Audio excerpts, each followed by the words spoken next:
Bonjour, bienvenue à cette classe virtuelle portant sur l'exploitation d'un référentiel de compétences dans la conception des situations d'apprentissage.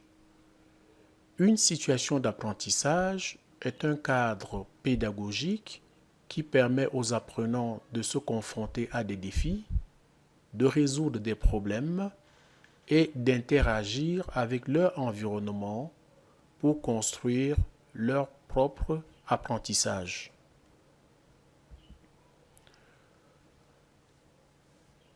Quels sont les grands points abordés dans cette capsule? Nous allons commencer par nous poser la question de savoir qu'est-ce que c'est qu'une compétence. Et tour à tour, nous allons évoquer les composantes d'un référentiel de compétences,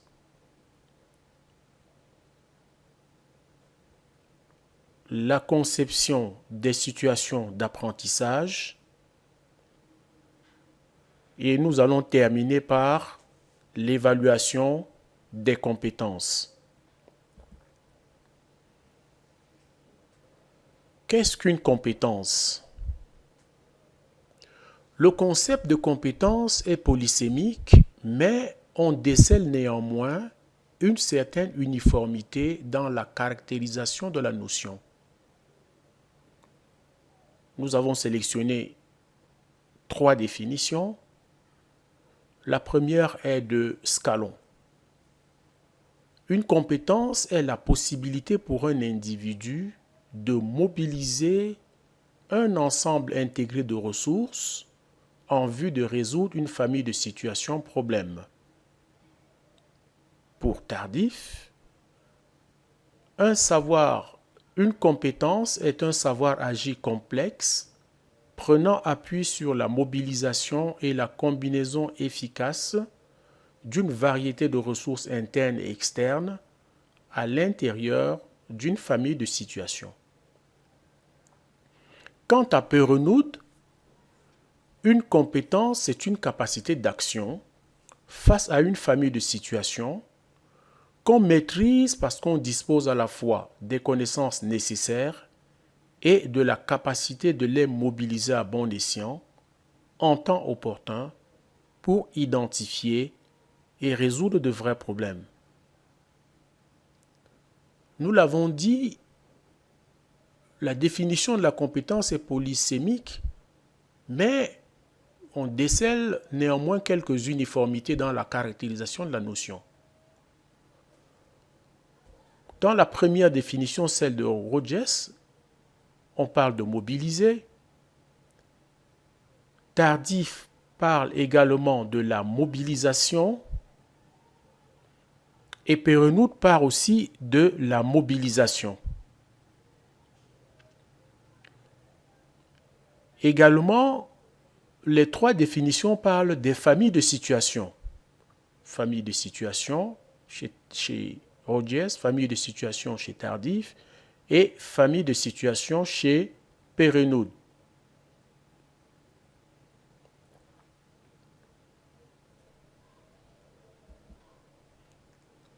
Quelles sont les caractéristiques d'une compétence? Une compétence est observable et mesurable.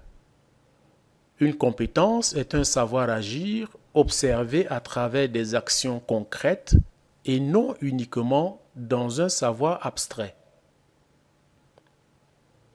Une compétence est située, c'est-à-dire qu'elle est toujours liée à un contexte particulier et s'exprime dans des situations spécifiques. C'est un savoir agir contextualisé. Une compétence est globale.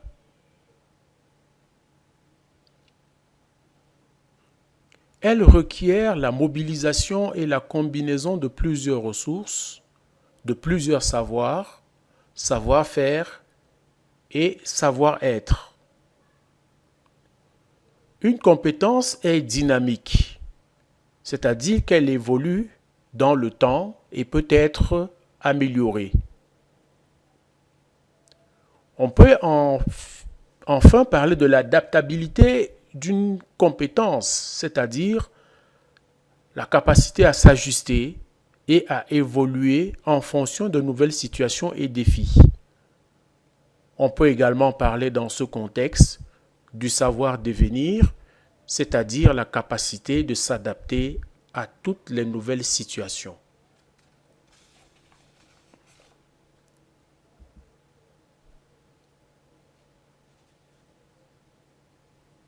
Quelles sont les composantes d'un référentiel de compétences?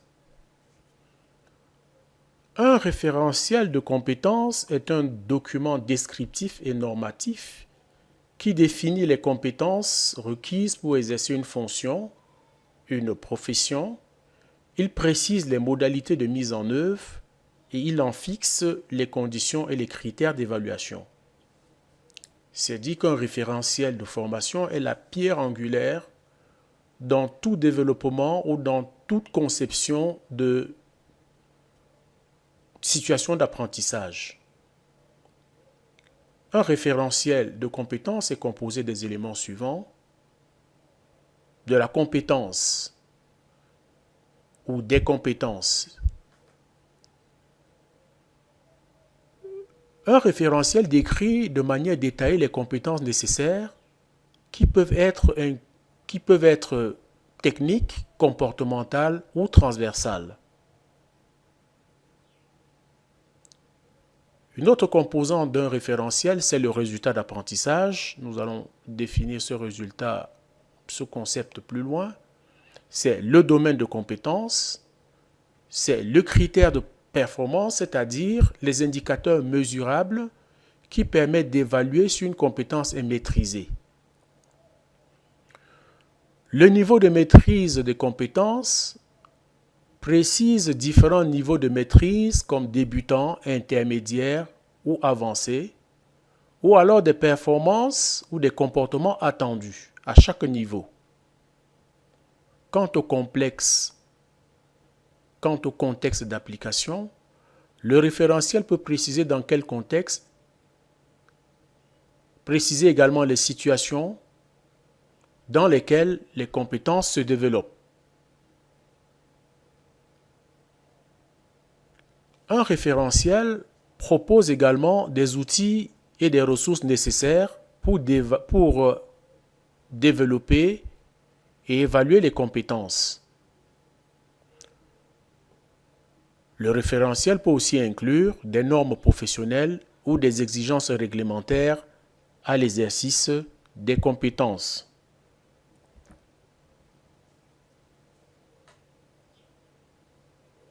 Les dimensions d'un référentiel de compétences. Un référentiel de compétences se structure autour de 3 dimensions: les savoirs, les savoir-faire et les savoir-être. Les savoirs concernent les connaissances théoriques. Les savoir-faire font allusion aux habiletés techniques, psychomotrices. Et les savoir-être sont en rapport avec les comportements.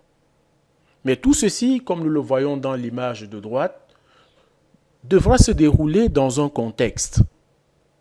Parce que le contexte joue un rôle primordial dans le développement de compétences, car il s'agit donc de simuler des situations professionnelles réelles ou des situations de vie. Une compétence n'est pas une notion abstraite, elle se déroule dans l'espace et dans le temps, que l'on peut simuler à travers les différentes situations de travail ou des situations de vie.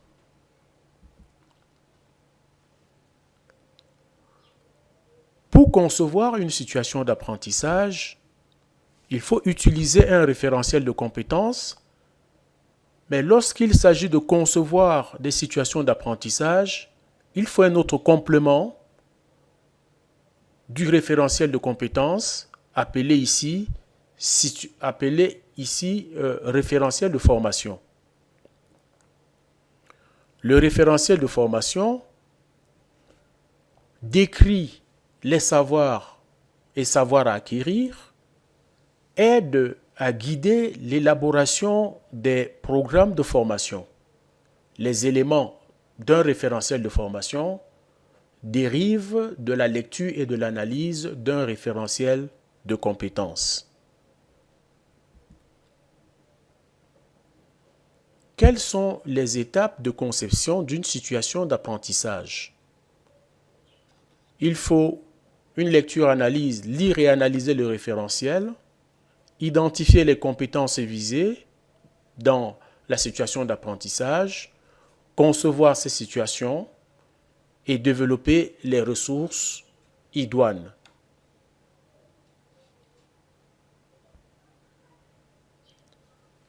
La lecture-analyse d'un référentiel de compétences.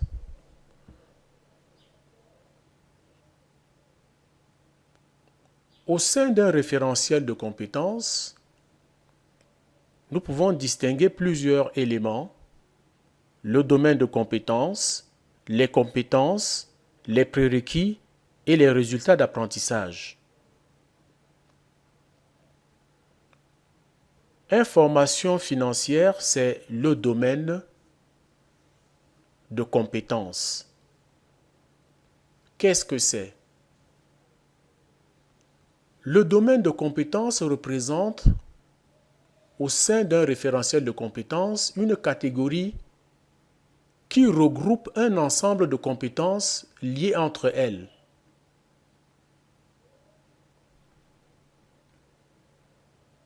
En deux, nous avons les compétences ici déclinées: évaluer les besoins en information financière. En trois, les prérequis. Nous avons B là qui représente les prérequis. C'est un savoir, une compétence ou un élément qu'il faut maîtriser avant de pouvoir aborder une nouvelle notion, une tâche plus complexe ou d'un niveau supérieur. Et pour terminer, un élément très important, le résultat d'apprentissage. Nous pouvons les décliner ici. Ces résultats sont liés à la compétence évaluer les besoins en information financière, à savoir identifier les principales parties prenantes dans le contexte de l'information financière ainsi que les besoins d'information dans le contexte de la prise de décision. Identifier les conflits, les parties prises dans le contexte de l'information financière. Le résultat de l'apprentissage est une déclaration claire et précise de ce qu'un apprenant doit être capable de faire à la fin d'une formation, d'un module ou d'un cours.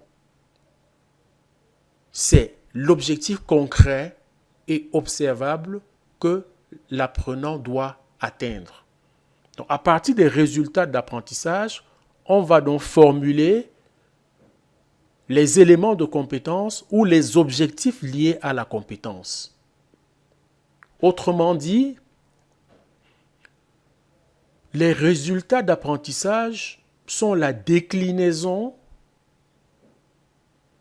en plus petites briques des compétences, qu'on va donc appeler les éléments de compétence. On peut également les appeler les objectifs liés à la compétence. Et tout ceci est fondamental dans la conception d'une situation d'apprentissage.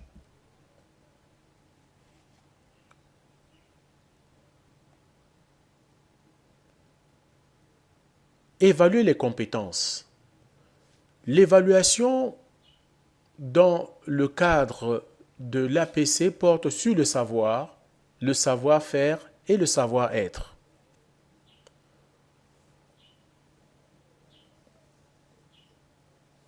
Mais avant d'en arriver là, il faudrait au préalable analyser le rapport entre une tâche et l'évaluation des compétences. L'évaluation des compétences est intimement liée à la notion de tâche. En effet, c'est en réalisant des tâches spécifiques que nous démontrons nos compétences. Et la tâche peut être considérée comme le déclencheur de l'évaluation. Une tâche est une situation concrète dans laquelle se développe la compétence. Au cours de l'exécution d'une tâche, il faut mobiliser un ensemble de connaissances, d'habiletés et d'attitudes pour atteindre un objectif. C'est dans l'exécution d'une tâche que nos compétences se révèlent. La mesure de la performance. En observant la manière dont une personne réalise une tâche, nous pouvons évaluer sa performance et par extension, le niveau de maîtrise des compétences requises pour cette tâche. On distingue 4 méthodes pour évaluer les compétences. L'évaluation d'un processus de travail, l'évaluation d'un produit, l'évaluation de connaissances pratiques et l'évaluation de la participation. Que dire de l'évaluation d'un processus de travail? Dans cette appréciation, on va tenir compte des techniques de travail, de l'application des règles de sécurité ou d'hygiène, de l'utilisation de l'équipement, savoir utiliser les équipements, savoir utiliser les logiciels et autres, de l'économie des matériaux, c'est-à-dire un choix judicieux et en même temps une utilisation optimale, de l'aménagement fonctionnel du poste de travail et le respect dans l'ordre et l'enchaînement des opérations dans l'exécution de la tâche. On peut également évaluer un produit. Centré sur la fabrication d'un produit, l'atteinte d'un résultat ou la réalisation d'une tâche. On distingue 2 types de produits. Le produit d'une étape, on peut séquencer la production d'un objet et le vérifier ou évaluer étape après étape. Certaines étapes sont probatoires pour l'exécution d'une autre tâche. Ou alors, on peut évaluer le produit dès qu'il est complètement exécuté ou produit, et ceci pour juger de la compétence. L'évaluation des connaissances pratiques. Cette évaluation vise à faire ressortir l'importance des connaissances que requiert l'exercice d'une profession, d'établir des liens entre les connaissances pratiques et les tâches de travail, de créer des mises en situation exigeant la résolution des problèmes complexes et la mobilisation de différents savoirs. Évaluer la participation. C'est aussi une autre façon d'évaluer. Cette méthode permet de vérifier l'atteinte de l'objectif à l'aide d'indicateurs et de critères. On peut, par exemple, évaluer la participation à travers les discussions de groupe, à travers un travail de recherche, à travers la rédaction de rapports, etc. On vérifie le degré de participation de l'apprenant et non le résultat obtenu en termes de performance. Lorsque nous développons les compétences,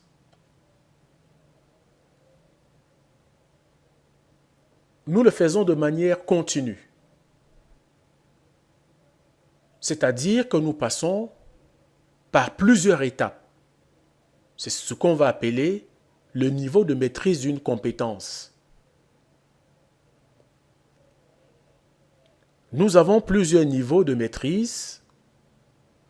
Dans le cadre du référentiel que nous avons consulté et que nous allons vous envoyer comme ressource, on peut observer 3 niveaux avec le descriptif. Le niveau C, le candidat sait où trouver l'information, il comprend les contextes, les concepts, il peut expliquer, décrire et démontrer les connaissances dans des situations courantes avec une complexité et de faibles moyens. Le candidat, le niveau B, le niveau de maîtrise B.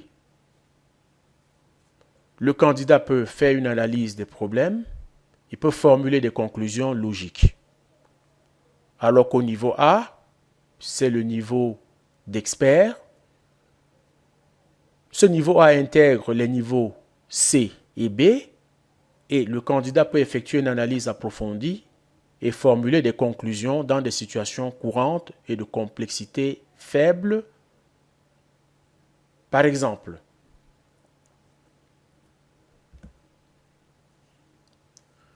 Jean-Marie Dequetel, un professeur de l'Université de Louvain, a produit une taxonomie de 5 degrés pour évaluer les niveaux de maîtrise d'une compétence.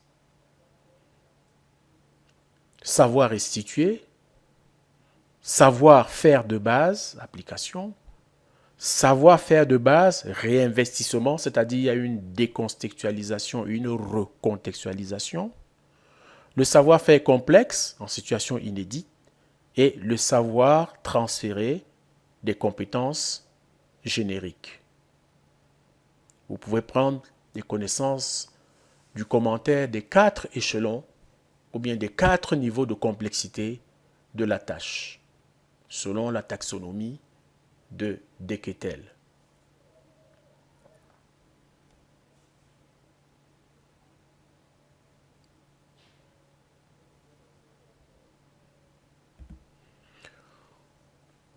Au terme de cette capsule, que pouvons-nous retenir? Une compétence est la capacité d'un individu à mobiliser et combiner efficacement diverses ressources internes et externes pour résoudre des situations problèmes spécifiques. Un référentiel de compétences est un outil précieux pour la conception des situations d'apprentissage. L'évaluation des compétences consiste à mesurer le niveau de maîtrise d'un individu par rapport à un ensemble de compétences définies. Merci pour l'écoute et à bientôt pour les activités d'apprentissage.